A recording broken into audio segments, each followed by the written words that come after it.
의금부가 청수연으로 들이닥치자 똑똑한 끝동이는 재치를 발휘해 송서인이 도망간 방향과 반대되는 길을 알려주었다.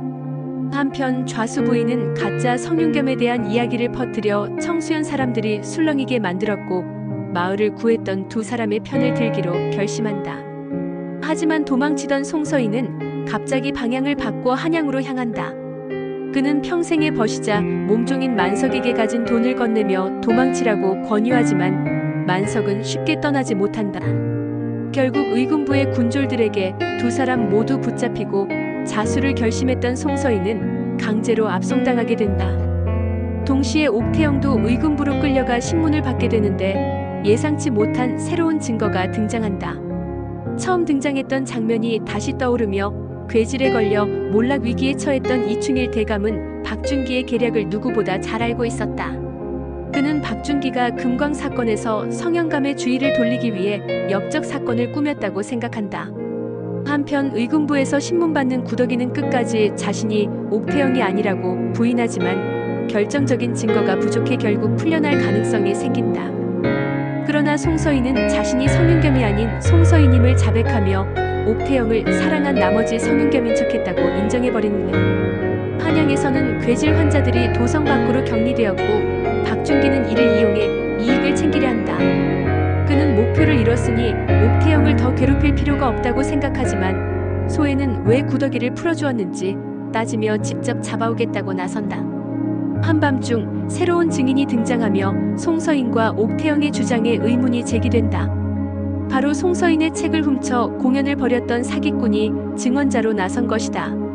그의 증언으로 인해 두 사람의 해명은 신빙성을 잃고 이들은 더욱 깊은 수렁에 빠지게 된다. 더욱이 송서인과 성윤겸뿐만 아니라 옥태영과 구덕이마저도 똑같이 생겼다는 사실이 믿기 어려운 가운데 이천까지 가서 송서인을 변호했던 옥태영은 성윤겸을 살해했다는 누명까지 쓰게 된다. 고신을 당하며 점점 희망을 잃어가는 구덕이를 보며 송서인은 결국 모든 죄를 자백하고 만다. 그는 옥태영을 너무 사랑한 나머지 성윤겸을 죽이고 그녀의 남편이 되었다고 말한다. 그 순간 오랫동안 찾고 있던 구덕이의 아버지 개주기가 나타난다. 자신의 목숨을 걸고 옥태영과 아이를 구하려 했던 구덕이는 아버지를 보자 충격에 빠져 실신하고 만다. 이를 지켜보며 비웃는 소혜, 그리고 모든 것을 목도하는 송서인. 결국 구덕이는 다시 소혜의 노비로 돌아가고 의지를 잃은 송서인은 절망 속에 빠진다. 한편 고문을 견디지 못한 만석은 결국 숨을 거둔다. 이 사실이 청수연에 퍼지며 마을 사람들은 어떻게든 두 사람을 도우려 한다. 한편 구덕이에게 복수를 결심한 소혜는 그녀에게 똥물을 끼얹으며 모욕을 가하고 구덕이와 송서인은 더욱 비참한 처지에 놓인다.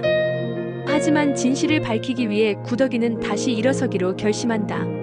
김씨 부인은 태영을 찾아가 그녀를 설득하며 살아남을 방법을 제시한다. 한편 구덕이는 박준기의 비밀 창고에서 수상한 약재들을 발견하고 괴질 치료제를 몰래 팔아 막대한 이익을 챙기고 있는 정황을 파악한다. 박준기는 소혜가 구덕이를 다시 잡아온 것에 격분하며 그녀에게 더 이상 나대면 아버지처럼 만들겠다고 협박한다.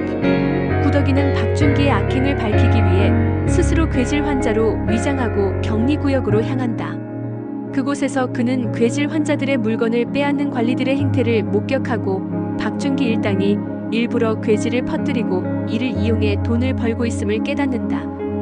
놀랍게도 그곳에서 구덕이는 과거 자신이 죽이려 했던 악공과 재회한다. 더욱 충격적인 사실은 진짜 성윤겸이 그곳에서 괴질 치료를 하고 있다는 것이다. 그는 집안을 등지고 괴질 치료에 헌신하고 있었던 것. 모든 비밀이 밝혀질 마지막 순간 성윤겸의 대의가 단순한 명분이 아닌 진정한 의미를 가졌기를 바라며 송서인이 차명을 면하고 태영이 면천을 받아 자유롭게 살아가길 소망해본다.